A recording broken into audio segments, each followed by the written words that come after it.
தந்தி paper எடுத்தீங்கன்னா மகர ராசி இன்னைக்கு ஓஹோன்னு அவங்களுக்கு வியாபாரம்லாம் கை கூடும், இன்னைக்கு கோர்ட்டு விஷயம்லாம் முடிஞ்சிடும்னு போட்டிருப்பான். மகர ராசிக்காரர் சோறில் அது பிச்சை தின்னுப்பான். எந்த ராசி எந்த நட்சத்திரமும் செல்லுபடி ஆகாது. விதி மட்டும்தான் முடிவு பண்ணும் வாழ்க்கையை.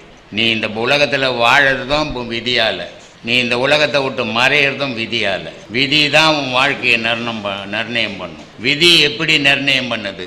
போன பிரிவில் நீ என்ன புண்ணியங்கள் பண்ணியோ அதுக்கேற்ற மாதிரி இந்த பிரிவினுடைய வாழ்வு கிடைக்கும். போன பிரிவில் எவ்வளோ துன்பங்களை எத்தனை பேருக்கு கொடுத்து எத்தனை பேர் வயிறு எறிய வச்சோ அதுக்கேற்ற மாதிரி இந்த பிரிவில் நீ வாழ்வு. விதி தான் வாழ்க்கையினுடைய முடிவு. மதி இடையில் விளையாடும். மதின்றது விதியினுடைய குழந்தை. அது விளையாடுற வரைக்கும் விளையாட விட்டுட்டோம், பொழுது போச்சுன்னா தூக்கி இடுப்பில் வச்சுக்கோ. அது மாதிரி வாழ்க்கையில் உன்னை விளையாட விடும். உன்னுடைய வாழ்க்கை முடியும் போது அதை தூக்கி இடுப்பில் வச்சுன்னு போயிடும். அதனால் நட்சத்திரம், ஜாதகம், ஜோசியம் நான் இதெல்லாம் நம்புறது கிடையாது.